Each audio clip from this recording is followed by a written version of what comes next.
So I knew that Alex, because I consume a lot of his content. I like his stuff. He was a YouTube ads guy, right? Mm-hmm. But to give you a good example, he was all about YouTube ads and was like, forget about Facebook. It's too expensive because of, at the time, what he was selling. It was too competitive. Like, meaning not that he couldn't sell it there, it's that the prices were too high, right? Mm-hmm. So he was all about YouTube ads. But here's the interesting thing. Now all I see him, I never see him on YouTube. Now all I ever see him is on Facebook. But guess why? Because he knows his offering is different, and he's in the space where everyone is panicking, which Facebook advertisers are on Facebook panicking. So looking at this. And so he's placing this beautifully crafted offer of, I can solve your fear right now if you just click right here and book a call, right on Facebook, which is brilliant. So I think it's a great strategy. So that I brought that up because that's basically what you were saying about counterintuitive marketing can also be the change of the offer. It doesn't have to be location or platform based. And when you change the offer, the channel might change as well. Correct. Right? And all of those are things you can test. And I really hope we're not kind of overwhelming people with a lot of this stuff. It doesn't have to be overwhelming. What we're trying to do is speak in general terms because we have a broad listener base in all sorts of different areas. But in your area, in your industry, you don't have to think super crazy about a lot of this stuff. Think about what are some ways I can change some things up. What would be the craziest thing? And a lot of people, I do this with a lot of my clients. I schedule, I book out a time and say, we're not going to launch ads, we're not going to talk about whatever. We're just going to brainstorm. Yep. And if we write down 100 different angles or ideas or areas of the site that we feel like need improvement or something, and one of them is good, that hour has a huge ROI. Yep. But a lot of people don't take the time to just like throw out ideas if they're crazy or not, right?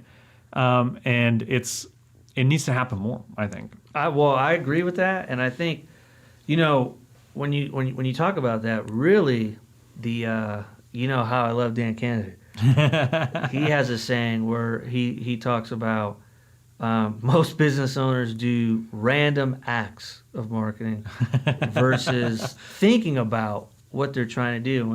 And I've been guilty of this before many, many times, which is just doing the activity versus strategically doing it are two different things. And sitting down and investing an hour where you do nothing but brainstorm, come up with a strategy, will give you a much higher ROI than just randomly doing stuff in a panic mode. Right. Right? Right. And I would say when you do that hour, I don't want you to look at any competitor ideas. Nothing. I want you to just sit down and trust like your intuition and your knowledge of your customers and just throw out some crazy ideas. Yeah. Throw out some crazy stuff. Be a kid again, right? I think, I remember, I'm big on quotes because I like to read, and I remember reading this lady, I think she was like 104 years old, or like she was up there, right? And someone asked her, what's the secret to, aging so well? Because I guess she still had like a lot of energy, and she was still, very talkative as well. And she said, well, the secret is to understand adults ruin everything and to just live your whole life like a kid. Yeah. And I thought that was so impactful. And, I think she said it, that's not the exact phrase, but that's how I received it, was it's true.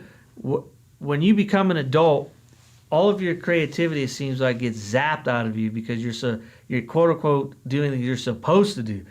But take some of these times to think about, if you were a kid again with no responsibilities, no concerns about what other people think about you, or if they're going to think you're a moron for doing this, and just take the hour. It's within yourself anyway, so no one's going to know. Yeah. And just allow yourself to be a kid again and say, there are no limits to what I can try.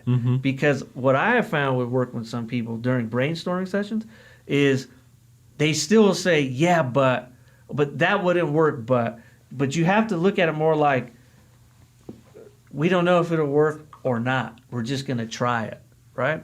And so that's where I think brainstorming, the biggest value is to get yourself in the mindset of like, pretend anything you say will work.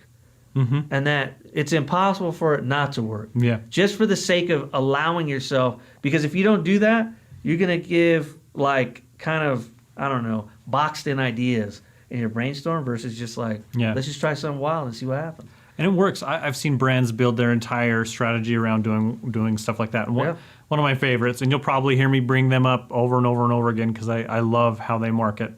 It's a swimsuit company for men called Chubbies. Chubbies. Yeah. Yeah, I never even heard of them. No, oh man. Everyone should go to Instagram and check it out. Okay. But essentially, they've really leaned in hard to the dad bod and bring back the short shorts that are really out there. Yeah. And so a lot of their content is stuff from like the 80s and 90s with like guys with mullets and super short cutoff jeans. Not 90s, 70s and 80s. And they're like, well, we need to bring the short shorts back. And their whole line is these just outrageously colored swim trunks for men.